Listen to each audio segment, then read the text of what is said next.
Magkapatid, ang aking topic ngayon is about health. So, isa ito sa mga topic na aking nanin sa aking aklat or sa aking aklat na sa Cebuano, Katinawan at sa Tagalog, Kalinawan. At ito ay palaging itinuturo ng simbahan o ipinaalaala sa simbahan sa lahat ng mga mananampalataya upang maiwasan natin ang paggawa ng mga masamang bagay. Kasi napakahirap ang kaluluwa o napakahirap sa ating paparoonan kung tayo ay mapunta sa impyerno. Ano ba yun, no? Napakahirap sa ang makamtan ng isang kaluluwa kung siya ay mapunta sa impyerno. Now, ang tanong naman, so ano ang impyerno?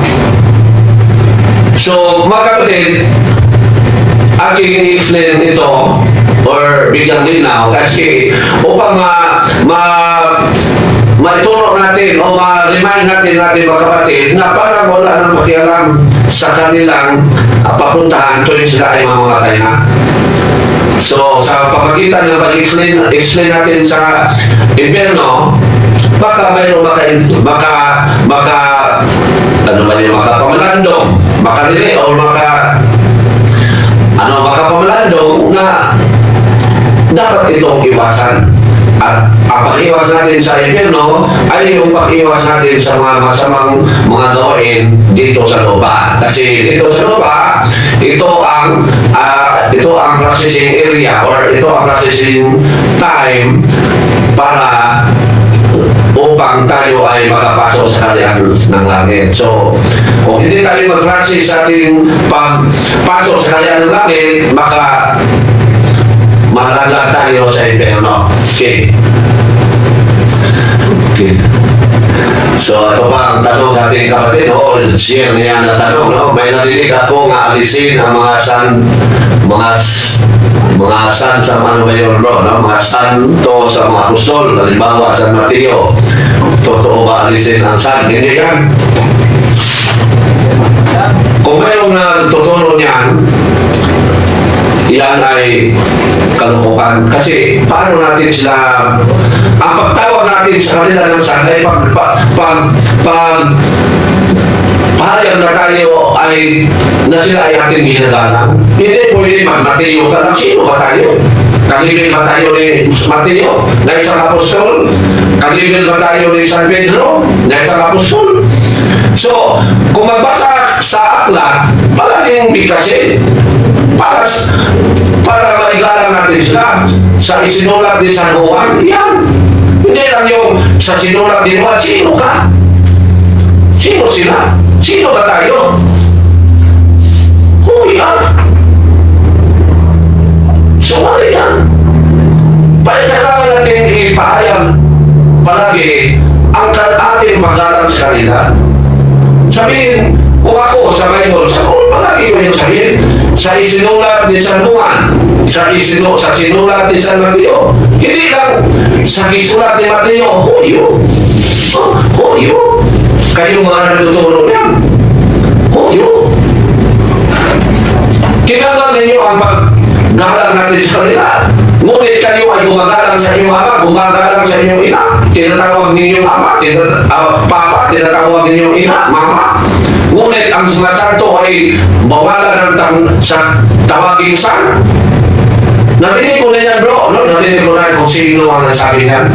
Modernism dito sa ating sa tago. Modernism. Nakinig ko na yan sa kanila. Na hindi ko lang pangalanan. Na sinabi nila, hindi na gamitin ang san tuwing babasahin natin ang mga ebanghelyo at iba pang aklat. No. That is panglapasanan. Paano natin maipakita sa kanila ang ating paggalang na ang san ay paggalang yan? Na sila ay hindi ordinaryo, sila ay pinili ng Diyos. Ang san ay nangangahulugan ng banal. Huli. So, ipakita natin sa kanila ang ating paggalang sa kanila sa pamagitan ng pagtawag natin sa kanila na san? San Mateo, San Pedro, San Pablo. Kung alisin natin yan, paano natin maipakita, ipadama sa kanila na tayo ay gumagalang sa kanila? Satanic yan, no? Very satanic yan. Baka, walang araw, sabihin nga naman nila na si Santa Maria, hindi na natin tawagin Santa. Kayo mga gobyernes, nakakaawa ninyo kung kayo mamamatay. Tinanggal ninyo ang mga salita na mapapahayag na galangin ang mga banal na mga tao. Nakakaawa kayo. Dito sa lupa, maling kanihahay pa kayo, pero tuwing kayo mamamatay, makikita na ninyo kung saan kayo mapunta. Itinuro ng simbahan na palaging galangin ang mga santo. Ngayon, sabihin ninyo na tanggalin ang san, kuyo. Sana hindi na lang kayo naging tao dito sa lupa, kayong mga modernes na mga Katoliko. Sana hindi na kayo naging tao. Palaging sundin ang simbahan. Kasi kung wala ang simbahan, hindi tayo maging Christian. Diba, mga modernes? Kung wala ang simbahan, hindi tayo maging Christian. Yan ang lagi natin isipin. Ibig sabihin, utang natin sa simbahan ang ating pagiging Christian. At alam niyo ba, kayo mga modernes, kung tayo ay mabautismo sa simbahan na itinayo ng Panginoon Jesus, mayroon na tayong pangalan sa langit. Yan. Susundin ang simbahan kasi dahil sa simbahan, naisulat na sa kanya ng Diyos sa ating pangalan. Ating basahin mga kapatid ang pahayag na naisulat na sa pahayag 21:17 na ang mga kapatid sa tunay na iglesia, ang kanilang mga pangalan ay naisulat na sa kaharian ng Diyos. Ating basahin mga kapatid. Pahayag 21:27. Apan walay bisan unsa nga hugaw makasulod sa syudad o bisan kinsa nga naghimo makauulang muhat sa pagbaog o pagdaunan baka. Ang pasulod sa syudad mao lamang ang mga tao kansangalan na isulat sa libro sa kinabuhi sa nating kanino. Kasi ang pagpapasugin sa kaharian ng Diyos ay siya lang na ang kanyang pangalan na isulat sa aklat ng buhay. At sino ba yung naisulat sa aklat ng buhay ng kanyang pangalan? Wala nang iba. Yung naging membro sa iglesia na itinayo ng ating Panginoon Jesus, ang totoong iglesia, walang iba kung hindi ang iglesia Katolika. So, kung walang iglesia Katolika, hindi tayo maging Christian. At nang tayo maging Christian, naisulat na sa kaharian ng Diyos sa ating pangalan. Kaya palagi natin sundin ang simbahan. Itinuturo ng simbahan na dalangin ng mga santo sa pagkakita ng pagtawag sa kanila ng santo. Ngayon, sabihin sa mga modernes na tanggalin ang san, kung bigkasin natin ang pangalan ni San Pedro, bigkasin natin ang pangalan ni San Lorenzo. Seryo. Sila yung naging santo, mga martir, nagbuwis ng buhay na sa paniniwala. Ngayon, hindi natin sila dalangin. Tanggalin natin ang san. Ano kayo? Modernes. Now, balikan natin, bakit kayo gumalang sa inyong ina? Dapat tawagin ninyo ang iyong ina sa pangalan niya. Wala kayong ano kayo, sus, dito sa tadik ng mga tao yan, hindi sa tadik ang modernes. Pag akin balikan, pag may magsabi na tanggalin ang paggala natin sa pagkita ng pagbigkas ng salitang saan sa talig ng tao yan, sa talig na yan. Malinaw. Parang, bakit? San Pedro, San Lorenzo, San Pablo, ato na ng tawag Pablo, Pedro, Lorenzo. Sino yun? Ako yun, modernes. Sana'y parusahan kayo ng Diyos, no? Baka mas marami pang mga tintal niya. Yan mga kapatid. So hindi tayo maniniwala. Kung hindi yan maaaring i-declare sa Santo Papa, sino ba sila? Remember mga kapatid ha, na kung ano ang sasabihin sa Santo Papa ay yan ang paniniwalaan at sundin natin. Kasi ang Santo Papa ay halili na ating Panginoon Jesus sa pag-aruga sa kanyang iglesia. Halili siya. At ang Santo Papa ay palaging ginagabayan sa Holy Spirit. Basahin natin mga kapatid ang 136. Pero sorry sa ating mga kapatid na Tagalog ha, ito ay Bisaya pa. Kasi hindi pa ako yung nakagintay para sa pagdating sa Tagalog. Now, 1:14-26. Ang manlaban, ang Espiritu Santo may padala sa mga sa kungalan, magtudlo o mapainom ka ninyo sa tanan na akong itudlo ka ninyo. So, nandiyan sa simbahan ng Holy Spirit, at ang Holy Spirit ay nagabay sa Santo Papa upang ang kanyang itinuturo ay hindi makamali, regarding of faith and moral. So, kaya kung ano itinuturo sa simbahan sa pamagitan ng Santo Papa at sa mga obispo, yan ang patiniwala natin. Hindi naman idiniklaran ng Santo Papa na tanggalin ninyo ang pagkalang sa mga santo. Si Satanas lang ang magsubo yan. Yung mga budilonis, sana hindi ko lang kayo naging tao kasi kalakaaway ka mo kayo ng Diyos. No? So, yan mga kapatid. So, bro, hindi yan dapat natin patiniwalaan kasi walang iglesia ng Santo Papa niya. No? At hindi yan may iglesia ng Santo Papa kasi ang pagsabi natin o pagbigkas natin ng san ay ito ay nagpahiwatig sa ating paglalang sa mga santo. Well, hindi naman natin sila tawagin upang gumalang tayo ng tawagin natin silang angkol. Hindi yan mangyari. Ang mga babae, tawagin natin ante upang madalang natin sila. Hindi yan. Hindi. So, ang problem dyan, in a religious way, we call them holy. Santo sa Tagalog, San sa Bisaya. Yan ang dapat. So, mali yung mga modernists na yan, no? Mali sila. Sana paparusahan na sila ng Diyos upang hindi na dumami ang kanilang malisip, no? Mali lang. Now, so again, kung mayroon pa mga katanungan, itanong ninyo, no? Kasi ang ating bangsa doon ay palagi nakabatay sa teaching ng simbahan, no? Sa CCC, nabiruan sa CCC, at siyempre, wala nang ibang basihan kasi ang ibang mga aklat ay non-based din sa CCC. Yung mga tinatawag natin fundamental ng Catholic dogma at iba pang mga aklat sa simbahan, nakabatay yan sa ating CCC, Catechism of the Catholic Church. So, dito tayo sa CCC, kumuha ng sagot para sa mga katanungan patungkol sa faith and moral. Now, so aking balikan, ano ba ang impyerno? Na kailangan natin malaman ito upang ito ay palagi natin iiwasan sa pamagitan ng paggawa ng mga masama. Now, so ang impyerno mga kapatid, ayon sa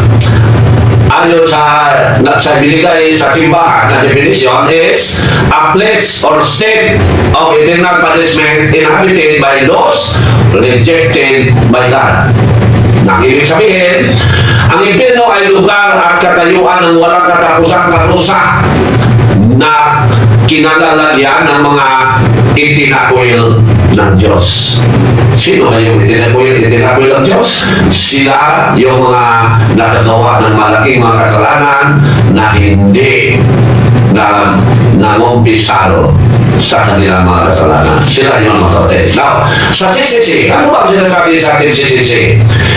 So, we always refer the CCC because this is the final vote of Dios for teaching.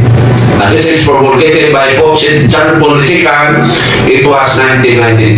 Before he died, or before he ended his being a Pope, kanya ito idiniklara na ito ang basihan.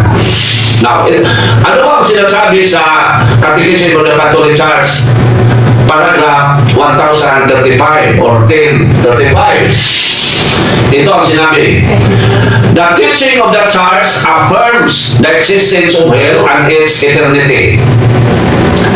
Immediately after death, the souls of those who die in a state of mortal sin descend into hell. Well, they suffer the punishment of hell, eternal fire. The chief punishment of hell is eternal separation from God. In whom alone, man can possess the life and happiness for which he was created and for which he belongs.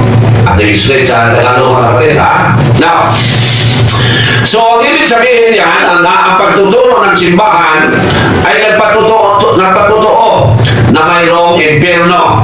So, malinaw na ang ang simbahan ay nagsasabi na totoo mayroong impyerno. At ito ay walang katapusang parusa. At pagkatapos ng kamatayan ng isang tao or ng kaluluwa, or pagkatapos ng kamatayan, ang kaluluwa ng tao na mayroong mortal sin ay papunta sa impyerno. Kung saan magdusa sila doon na walang hanggan. Impyerno kasi eternal damnation. At ito ay ang walang hangganang apoy. So, walang hangganang apoy. Hindi na mamamatay na apoy. Kahit ano pang bubiro ang dalhin doon. Joke lang, no?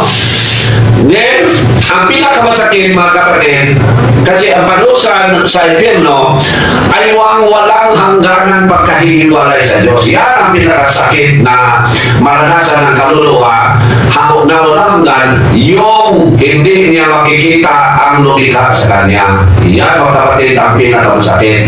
Yung magtiis ka sa kainit na apoy, hindi pa yan ang number one.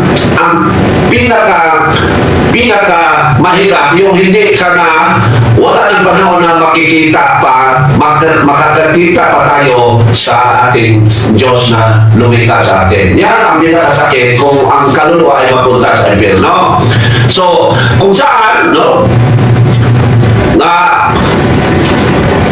So, ang pagkiwala ng Diyos ang pinakamasakit na dapat natin makamtan, no? Yung makikita natin ang Diyos. So, ang impyerno, kung balikan, ay siyang walang katapusang kaparusahan. Ang pinakamasakit ay yung mahiwalay tayo sa Diyos na ang dapat makikita natin siya. Yan mga kapatid, ang pinakasakit kung ang kaluluwa ay mapunta sa impyerno. Now, ang etymology ng salitang impyerno, sa Latin, impyerno or impyernos, sa Griego, Hades, sa English, hell, sa Hebrew, Sheol. Yan mga kapatid. So, dapat alam natin yung kahulugan ng impyerno upang tayo ay hindi magpabaya sa ating buhay na siyang dahilan na tayo ay makagawa ng masama, na siya rin ang dahilan na tayo malaglag sa impyerno. Yan mga kapatid. Now, sa Fundamental of Catholic Dogma, page 477, ito ang sinabi: the souls of those who die in condition of personal grievous sin enter hell. So, ito ay galing din sa CCC, no? So, nangingin sabihin, ang kaluluwa ng mga namamatay ay mayroong kasalanan ay itatapon sa impyerno. Definitive. Now, ano ba ang ibig sabihin ng definitive? Mga kapatid, ang ibig sabihin ng definitive ay dafit. Ibig sabihin, kailangang paniniwalaan. Kasi kung hindi tayo maniniwala sa tinuturo ng simbahan na ang impyerno ay eternal damnation o mayroong impyerno, maaari tayo ma-excommunicate sa simbahan. Matanggap natin ang latay sentensyae or automatic excommunication na ating mababasa sa Canon 1364. Yan mga kapatid. Now, ito ba? Ang tanong sa ating kapatid, no? Sinisir niya sa akin. Kunting tanong lang bro, may narinig ako nga mas unang-una si Marcos kay Mateo. Totoo ba ito? Yes. Sa simbahan, sinasabi na ang Ebanghelyo ni San Marcos ay una pa sa San Mateo. Ngunit dahil ang aklat ni San Mateo ay nagsaysay sa tinatawag nating infancy narrative, meaning yung kasaysayan o yung pangyayari patungkol sa ating Panginoon Hesus mula sa kanyang pagiging sanggol o mula nang siya ay binuntis ni Santa Maria. Yan ang infancy narrative.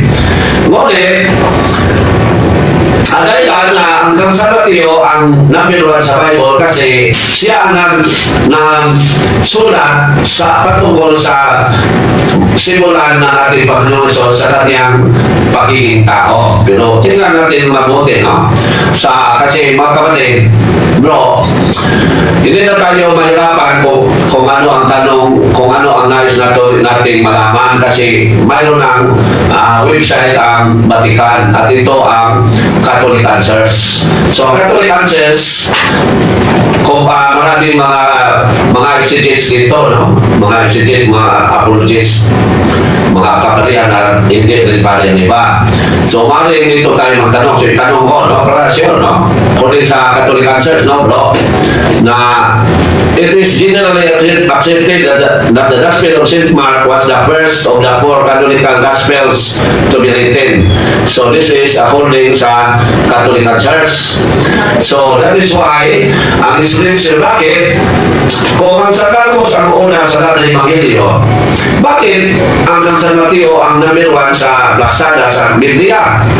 Kasi ating balikan, ang San Mateo ay diyan natin mababasa ang detalyado na pagsaysay patungkol sa infancy narrative. Yung kasaysayan sa ating Panginoong Hesus mula nang siya ay ibinuntis ni Santa Maria sa pamagitan ng Espiritu Santo. Yan, bro, no? Bakit number 1 ang San Mateo sa Biblia, ngunit ang unang naisulat ay ang San Marcos. Okay.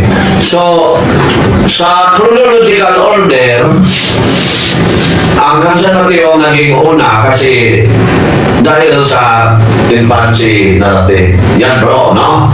Now, so, ang impyerno, mga kapatid, ay walang katapusang kaparusahan at dapat nating paniniwalaan kasi mayroong mga Katoliko na parang magsasabi na walang impyerno. At kung yan ay ipasok sa kaisipan ng isang Katoliko, siya ay automatic na excommunicated. Kasi mayroon naman tayong batas na mababasa natin sa Canon Law 1364 na all heretics, all heresies, schismatic, apostasy, are in course latae sententiae. Na ibig sabihin, automatic excommunication. So yan, mga kapatid, no? So, paniniwalaan natin ito kasi ito ay itinuro ng simbahan. At siyempre, galing iyan sa banal na kasulatan. At also sa magisterium and sa tradisyon. Kasi yan, mga kapatid, ang tatlo ang ating tinatawag na deposit of faith. Nanggaling sa tatlong yan ang ating pananampalataya, yung sa Bible, sacred tradition, and magisterium. Yan, mga kapatid, ang ating deposit of faith, ang tinatawag na deposit of faith. Now, so malinaw, no? Now, ang tanong, mayroon ba talagang impyerno? Kasi tinuturo ng simbahan na ang impyerno ay walang katapusang kaparusahan. Noon nagdusahan na walang ganang kaluluwa ng isang tao. Ngunit ang tanong na naman, mayroon ba talagang impyerno? Kasi mayroon mga tao ngayon sa ibang bahagi ng mundo na natuturo na hindi totoo mayroon impyerno. Storya lang yan o ano lang, kasabihan lang yan sa Tagalog kasi ang ano ba yung kasagaran, no? Ang nasasabi niyan ay sa mga tao sa ibang bansa na yung mga atheist at itinuturo din nila iyan sa mga tao na masalamuhan nila na hindi totoo mayroong impyerno. So, dahilan, kailangan natin malaman yan, no? Gamit ang teaching ng simbahan at sa ang banal na kasulatan. Now, ang tanong ating balikan, mayroon ba talagang impyerno? Is there hell? Ang sagot, mga kapatid, totoo. totoo na mayroong impyerno kasi itinuturo yan ng ating Panginoong Hesus at patuloy na itinuturo ng simbahan. At alam naman natin mga kapatid na ang simbahan, ang nagtatayo ay walang iba kundi ang Panginoong Hesus. Kaya kung ano ang itinuturo ng simbahan ay paniniwalaan natin. So, lalo na kasi iyan ay itinuturo ng ating Panginoong Hesus. No? Now, ito basahin natin mga kapatid, no? Ang San Mateo 5:22. Atin basahin. Hindi lang tayo mag-Mateo kasi hindi na. Ebanghelyo ni San Mateo. Huwi lang na mag-Mateo lang. Imagine.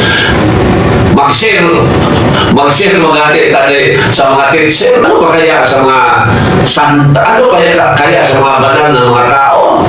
Yan mga kapatid. So ito ang sinabi sa San Mateo 5:22. Ngunit sinasabi ko naman sa inyo, ang sino mang napubuot sa kanyang kapatid ay mananagot sa hukuman. Ang umahamak sa kanyang kapatid ay mananagot sa Sanhedrin. Ang sino mang magsabi sa kanyang kapatid, ulol ka, ay nanganganib na mapaparusahan sa apoy ng impyerno.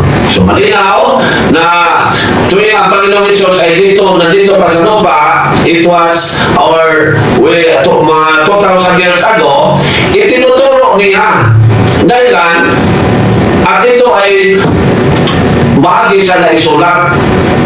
So itinuturo na ating Panginoong Hesus na mayroong apoy ng impyerno. Kaya, maniniwala tayo dito. Kasi kung tayo ay maniniwala na mayroong impyerno, yan ang magiging batayan natin o yan ang magiging guide natin upang tayo ay gumawa ng mabuti. Kasi kung tayo ay mapunta sa impyerno, magdusa tayo doon ng hanggan. So, palagi nating iisipin na kawawa ang kaluluwa natin kung mapunta tayo sa impyerno upang tayo may kaya na gumawa ng kabutihan. Yan mga kapatid. Now, so, malinaw din ito, mababasa natin, no? Na patuloy ito pinangaral ng ating Panginoon Hesus at ito ay mababasa natin sa aklat ng ating mahal na San Mateo, no? Sa chapter 5 verse 29. Ito ang sinabi.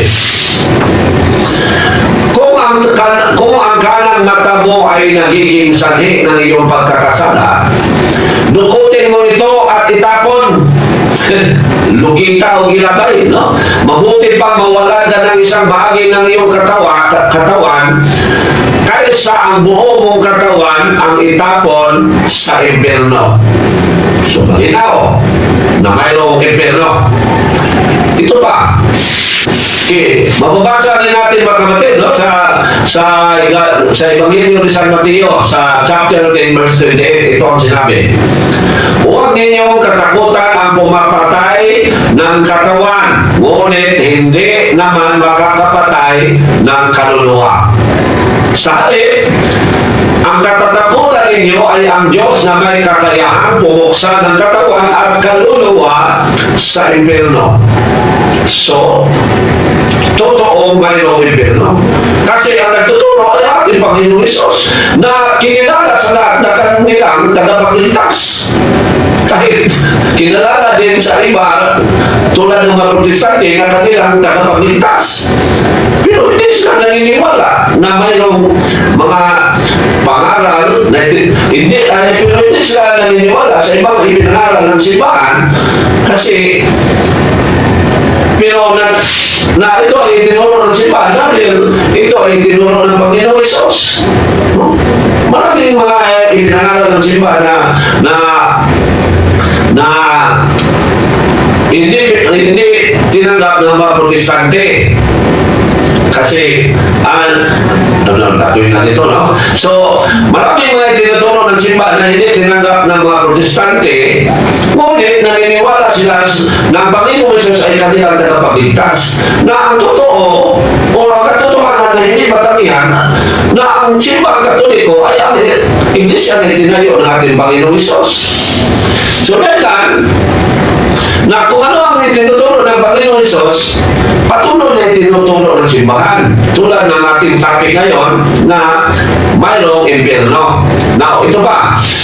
Sa San Mateo 18:9, ito ang sinabi, or sa aklat na sinulat ng San Mateo, kung ang mata mo naman ang siyang nagiging sanhi ng iyong pagkakasala, dukutin mo ito at itapon. Mas mabuti pa ang magkaroon ng buhay na walang hanggan na bulag ang isang mata, kaysa may dalawang mata kang itapon sa apoy ng impyerno. So, mayroong impyerno. Mababasa rin sa isinulat ni San Marcos sa talata 9, versikulo 45. Ito ang sinabi, kung ang paa mo ay nagiging sanhi ng iyong pagkakasala, putulin mo ito. Mabuti pa ang magkaroon ng buhay na putol ang isang paa, kaysa may dalawang paa na mapunta sa impyerno. So, malinaw na mayroong impyerno. At sinabi ko na kanina na dapat hindi natin kalimutan na mayroong impyerno upang ito ay maging batayan na tayo ay umiwas sa mga masamang gawain. Kasi napakahirap ang ating kalagayan kung tayo ay mapunta sa lawa ng apoy. Napakahirap kasi maglusa tayo na walang hanggan. At ang pinakamasakit, yung hindi na wala ng tsansa o possibility o panahon na makakakita tayo sa ating Panginoong Diyos na siyang lumikha sa atin. Wala naman. Kaya iwasan natin ang gumawa ng masamang bagay, kasi yan ang dahilan upang ang tao ay malaglag sa impyerno.